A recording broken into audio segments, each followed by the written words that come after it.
Today in the studio with me, I have, back for a second time, Father Andy Young. He is the Vicar General for the Diocese of Sioux Falls and the pastor at Risen Savior in Brandon. For a half a second, I was like, wait, what is the parish's name? That's terrible. I'm so sorry. Risen Savior. But then it came to me. So how are you? I'm doing well. How are you? Good. So we asked Father Young to come back today to talk about his experiences in Afghanistan as both a soldier and as a military chaplain, especially with the things that have happened in the last, couple weeks now. We just kind of wanted to get an insider's look at what his experiences were there, what other military people might be feeling now, especially. Sure. So kind of talk about some of those things a little bit. Okay. All Awesome. right. Great. So will you kind of start by telling us a little bit about the beginning of your military service, where you started out? So I was a Marine. I am a Marine. Marines never say they were Marines. They Yes, always are Marines. Yes. So I was a Marine, and I was stationed in Camp Pendleton, California. Okay. And I was with the 1st Battalion, 1st I've been Marines. there. You've been there? Yes, been beautiful there. location. Right on the water. Yep. It's prime property for the California. I'm sure they want to get rid of the base. But a beautiful base. And so I was with an infantry battalion. Okay. And we were, I had been there for over a year, and we were getting ready for our deployment. We were going deployments for 6 months. It just happened to be before 9/11. And so we had just great plans to go to Thailand and Singapore and Australia and Hawaii, and we were going to be at Christmas in the Seychelles, and we had this great plan ahead of us. We were in Hawaii for 18 hours, and because we were trying to get to Australia, because we had a joint training with the Australians. Sure. And now there actually is a base, developing a base in Australia, so it's a very close relationship with us and the Australians. Yeah. And so we were up in Darwin. We were going up in Darwin. That's like the outback of Australia. Okay. So you talk about gators. You talk about kangaroos. They all live up there. Yeah, that's where you got to go. And so we were in Darwin, very small town. And that's when so we were there. We had just been out to a social with the Australian Army as the officers, and we were out actually downtown, kind of just going from restaurant, kind of bar, whatever, just hanging out. And we saw the TVs, and they had the Twin Towers on fire, and we thought it was like a movie. Yeah. Because it's Australia. They have different movies over Right. here. And eventually they came in, like minutes later, they came and cleared out all the restaurants. And we had 3 ships of Marines and sailors in Darwin. And we were all ordered to go back to the ship. Oh, and wow. Because 9/11 had happened. And so it was kind of an eerie feeling. I mean, it was like midnight Australia time. Again, all the taxis were given free rides back to the ships because it was a bit of a jaunt. It was 5 miles. So of course I went and said, well, if all those people are lining up for taxis, I'm going to call my parents because I figured, While I'm waiting, make and sure so they're okay. I called home, and of course my mother was very Because it's morning here. morning here. Yes. And they had seen the news, and again they knew that I was deployed, and when Marines are deployed, they're kind of the tip of the spear. And it's like if something happens, those Marines probably are going to go there. And Right. And so immediately she started thinking, oh no, and my son is out there, and where is he going to go? And so it was kind of a hard conversation to have because I didn't know when I talked to him again. Right. I was going back to his ship. I knew that we would have less contact because of security reasons and keeping because loose lips sink ships. Right. So it was a kind of a hard conversation I had with my parents, and I got back and went to the ship. And as we were walking to the ship, they were saying over the 1MC of the ship, "Man the 50 cal machine guns," and I knew life was different at that point. Oh my goodness. Because I'd never heard that on a ship. We typically don't always man the 50 cals, and Right. which is our main machine gun on the ship. So we left within 3 hours. We had all the Marines and sailors accounted for, and we left to go to wherever the president sent us. Right. So you were a little, probably a little worried at that point, or anxious to say the least. Anxious, kind of just the unknown, Yeah. and we didn't have access to internet because they'd shut everything down in the ship, so we didn't know what was going on. Right. We didn't know we were getting news reports. One of my jobs was to kind of I worked for the colonel who was my boss, the battalion commander, and one thing he wanted me to do was to figure out. I mean, we had over 1,000 Marines on the 3 ships, is to figure out who might have had a family member in the Twin Towers or at the Pentagon. Sure. Or on one of those planes. Yeah. And so we were trying to, and how do you ask that question, And so it was a difficult time. We had one master gunner sergeant who was brother-in-law was a firefighter in New York City, and a lot of military comes from New York City. It's a big city. Right. The Pentagon, a lot of people come from Virginia, because it's all the veterans, live in the Virginia area. So really, we had no deaths from Twin Towers from family members. Wow. So and only a couple had connections there. But so then we went off and we went to East Timor. We had a humanitarian operation we were still going to do in East Timor, which was the newest democratic country in the world. Right. Our 2 weeks there ended up being 2 days there. 2 days, yeah. And then we had orders to go into Pakistan as the air war began. That's right. So you guys were one of the first units We were. in. Is that right? We went into Pakistan first because as the air war began, so we were literally on our ships watching the Tomahawks launch to go into Afghanistan, and then we went into Pakistan as in case an aircraft got shot down, we would be there to recover that aircraft and the pilot. And then we came back to the ship, and then we were the first Marine unit, American unit into Afghanistan. The first times the Marines have ever invaded a country, which was landlocked. Oh. So Afghanistan's landlocked. There are no ports. That's right. Because Marines typically, are on ships. That's and true. come off the ships. And we go to the shore. Right. We don't jump over countries. To right. get there. Yes. No. So you spent some time in Afghanistan, and then you went to Iraq as well. So how long were you in Afghanistan? How long were you in Iraq? So we were in Afghanistan from, it must be maybe 4 months probably, until we got relieved, and then another unit took our spot. We were basically south of Kandahar. Okay. We had pushed up to the airport of Kandahar. And that's when the Northern Alliance was pushing south, and so we were a blocking force for the Al-Qaeda and the Taliban, so they couldn't keep going south. We left there, went back to Pendleton. Our deployment was done. We were extended for our deployment. And then I moved to the regiment, 1st Marine Regiment, and then plans started circulating about going to Iraq. And so, sure enough, actually, it was on Christmas Eve. I was home for Christmas, and I was not home. And that's before, I don't think I had a cell phone even then. Yeah. And I came home. I went to the store with my brother. Came home, and Mom said, "Your executive officer called. This is Christmas Eve."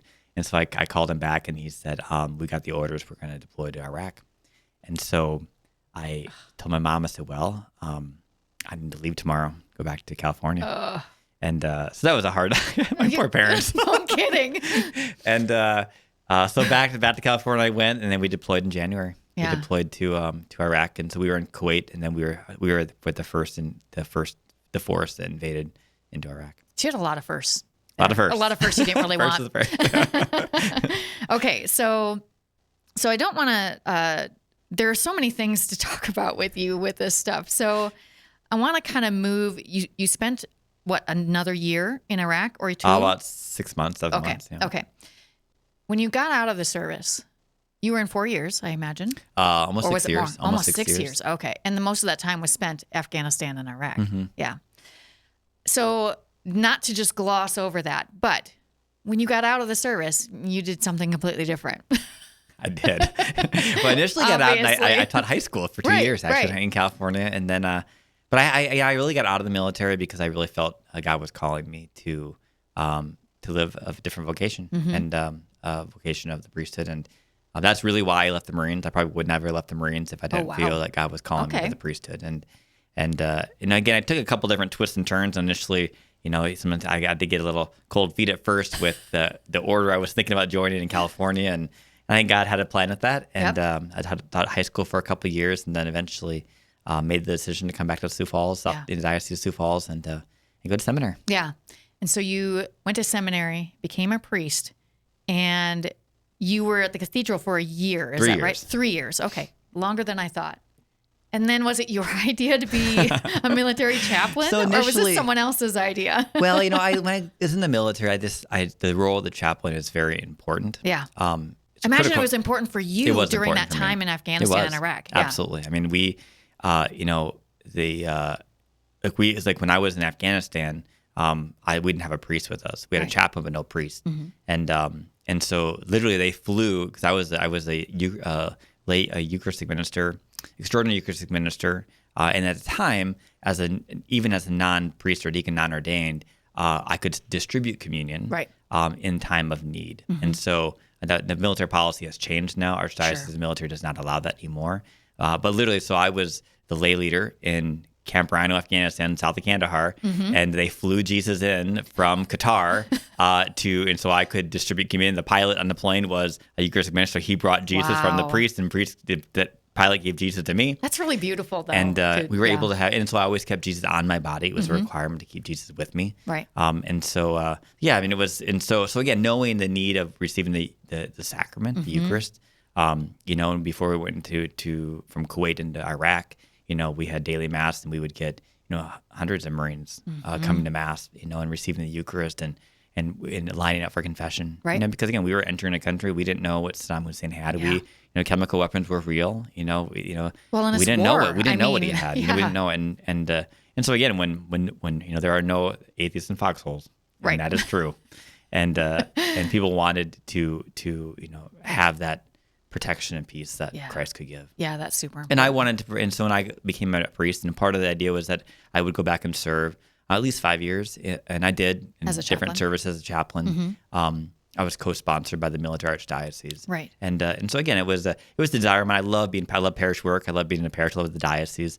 But I really felt that I needed to kind of get back. Yeah. If you're just joining us, we're talking to Father Andy Young about his time as a soldier and as a chaplain in Afghanistan. You were basically there the entire time, or there in some form at some point during the entire 20 years. I was. Okay, as a chaplain, you spent a little bit of time in Florida, and you went back then to Afghanistan. When did you go back? Last year. I was there. I was there right now. I was actually just getting ready to leave. I was there from like April till now. So April, May, June, July. Yeah. So I went back as the Air Force chaplain, as the priest, and from a lot of the time I was the only priest in all the services in Afghanistan. And so again, I was at Bagram, the big base you hear about now, big Bagram base, and we had multiple chapels at Bagram. Okay. And so I would say mass. I was at the Special Forces part of the base, and so I would say mass for our guys, but not everyone could come into our chapel because we were a base within a base. Sure. And so then I would go out to the main chapel and say mass, and I went to the hospital and said mass, and I went over to the Warrior Chapel, which is on the other side of the base, and said mass, and that was where a lot of the contractors were because again, we think about war these days. There's American soldiers. We have a lot of civilians there, contractors. We have contractors from other countries there. Yeah. And so we had a lot of men and women from the African nations, and many are Catholic. We had a lot of people from the Philippines there. It's a heavily Catholic nation, isn't it? Yeah. And so when I had gotten there, Warrior Chapel had stopped saying Catholic Mass because for whatever reason, the priest before me just didn't want to say Mass anymore. They had other obligations, which there are other obligations there, and I really wanted to start it up again. And I remember the first time I went there, one person showed up because they didn't know. And the next time it was packed. He told everybody. Yeah, told everybody. Hey, they have mass again. They have mass again. And they had their own little choir there. It was really nice. And that's probably more. Is that a mix of men and women then? Not necessarily. Yeah, mix of men and women. There is obviously women in the military, but you're going to have a mix of men and women in even as contracting. Contractors. Yeah. And on that side was the Army side too. So we had a lot of the soldiers would come, and they appreciated it because to get around that base. I mean, it was a large base. To get around the base, if you didn't have, some people had vehicles, but if you waited for the bus, you could show up, Way 2 late. hours later than when you were hoping to be there. Just didn't know when. Yeah. So you actually traveled around the country a lot. I did. I flew around to, I went up to, the airport. We talk about seeing the news. I was at the airport many times for mass. That's there was a base up there. I'd fly up there for mass. I was at the embassy, the U.S. embassy in Afghanistan. I flew there's a soccer field right there next to it, and so I flew the helicopter into the soccer field, and I flew with the Army, and so I would set my flights up through the Army, and I never quite knew who was going to fly me. Okay. But one of the guys who came to mass on Warrior side was an Army pilot. Okay. And Black Hawk pilot, and he loved to fly me. He always say, "Hey, Father, I flew you on Friday, or you flew you on Thursday, whatever day you flew me." And I'm like, because you can't tell they have helmets on. I had no idea what. And I'm like, "You did? Oh, you did a great job." I got there and back all in one piece. And it's funny. I've been in contact with him. When I was back in Florida after I got back, he was in the area in Georgia for a training, and he texted me on day before Easter. He said, "Hey, you have an Easter Mass? I was going to drive and come see you for Easter Mass." So he drove like 4 hours to come to my chapel for Mass. Oh, that's awesome. And then when the whole thing was happening in Afghanistan, he was asking for prayers because he went to flight school with at least four of the Afghan pilots here in America, and and they were having trouble getting out. Oh, yeah. And he was asking for prayers, and he was doing a lot of work trying to get them through the Taliban chain to get them to the airports, get them out, and he did. I mean, he was able to help them get them out, and so now they're en route to America, and they were pilots for the Afghan military, which, I mean, they flew back Blackhawks in Afghanistan, and they knew that they didn't want to take the risk of letting whatever happened when the Taliban took over happen. So Right. Okay, so I want to come back to kind of what happened here when they were leaving Afghanistan. But while you were there, you actually did confirmation and First Communion for quite a lot of people. Yeah. So can you tell us a little bit about that? Because this is not an insignificant number in that short amount of time. Well, and it's one of these things that, when people are in those environments, what's important, and young soldier from New York came to me, it's like, Father, I'd never been confirmed. When I was in hall school, I just didn't take the time, and I want to be confirmed. I want to live out my faith. I want to, be that soldier for Christ. And so I said, well, let's start. And so we started doing the classes, and I had some other people to come and just kind of sit in and listen. And so able to confirm him. And I had a gentleman who from New Mexico, who was his wife and children were all Catholic. He was not Catholic, and he'd always wanted to do it, but it's military life. Sometimes you're moving a lot. You're here, it's there. Really difficult to do. And to get in an RCA class, and so as chaplains, we got to kind of be, work with them. We got to, kind of like, well, what have you done already to see where they're at, so we can get them to the point where they want to be. Yeah. And so he'd done a lot of classes already, and so we kind of did some reviews, and then we actually videotaped it, his First Communion confirmation. And he sent it home to his family. They didn't know, and they were so excited. That's and then cool. he got to go home and for the first time on Sunday Mass receive communion with his kids. Yeah, how sweet. Then I had an Afghan gentleman who was a translator who that was fairly recently, like towards the end. Yeah, before like he actually left. I think it's a year ago tomorrow. Yeah. It was somebody who he'd been introduced to the faith. He was actually born Muslim. He had been introduced to the faith, and when he came to America, then he was sent back there to be our translator. Sure. So he had this desire, and he told me a story. He came to Mass. He started coming to daily Mass, and he told me a story about he looked at the cross when he was younger. He looked at this cross, and he had a dream, and this man rescued him in this dream. Oh, wow. And he's like, I was drowning, and this man came and rescued me. And he goes, then I went into a church, Catholic church, and that was the man. And he pointed to Jesus on the cross. And so he had this profound story, and so I got permission. So again, I only had like a week because he was going off to this base, which was, dangerous base. And we didn't want him to leave that base and not have the grace of the sacraments. Right. And so I received permission from Archbishop Berlio to baptize First Communion and confirmation. Right. Wow. And so the day I left, I did all the sacraments for him. And then the coolest thing about it is that night, because we worked nights, and so that night I wanted to say Mass the day I left, because I priest say Mass every day, and I didn't know where I was going to be. Right. And so I went in the middle of the night, like at 1 a.m, to say Mass, and lo and behold, he was there in the chapel. And so I gave him his First Communion and his Second Communion, before I flew out. That's great. Okay, so we don't have very much time left, and I knew this was going to happen. There's just so much to talk about here, but it was good to get a feel of it. So I want to know, first of all, have you heard from that gentleman? Do you know if he got out? So I don't know, because he was fearful of. I don't have any of his contact. Yeah. So I pray he's out. Yes, pray for him that he got out. Hopefully he did, and I imagine that if he can, he will contact you. He would. Hopefully. Yeah. Okay, good. But I do know when the priest went to his base after I left, the priest went to his base where he was an interpreter. He announced he's having daily Mass and to come, and he came for Mass. Oh, good. So Third Communion. Good. he's still doing it. All right. So what I really want to know from you is, what can people around here, because there's a lot of now military people here who spent time in Afghanistan or Iraq during this 20 years and are probably feeling a little disappointed, maybe. I don't know. There's a lot of feelings going on for these folks, I'm sure. So we only have about a minute or two. What can people do to help these soldiers, ex-military, just coming back, whatever it is, to adjust now? Well, I think, there's a couple of things. With Afghanistan, sometimes there's a feeling of, was it a failure? Right. And I always look at it wasn't a failure. I mean, we gave people hope. Yeah. And I think that's what we hang on to, that we give them hope. We don't know the end of the story. Right. The book's not written yet. Right. And we gave those people hope, and we gave education, and people had 20 years of something they'd never experienced before. Yeah. And I think that's something they'll always lean on. What we can do for our military members here, I think, encouraging them to be in touch with our veterans groups, the VFW, the American Legion. Sometimes we think, they're all the old people there. Well, they're not old. No. I go to them. Yep. Because again, those common bonds and relationships go a long way. Yeah, and it's important to keep those up, I think, because it's really difficult to just move. I, of course, don't know this firsthand, but to go from one setting in the military and then just back to regular life. Yeah. It's a little because bit there's things transition. that you see or thoughts you have, or how things affect you that you really can't just talk to anybody about because no one understands that being in that environment and what you had to go through. Yeah. Do you have some of those soldiers around here reach out to you still? I do.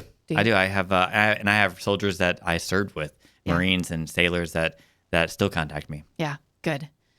Well, you're a good person for them to talk to, because I'm betting, as a former military chaplain, you're pretty good to talk to.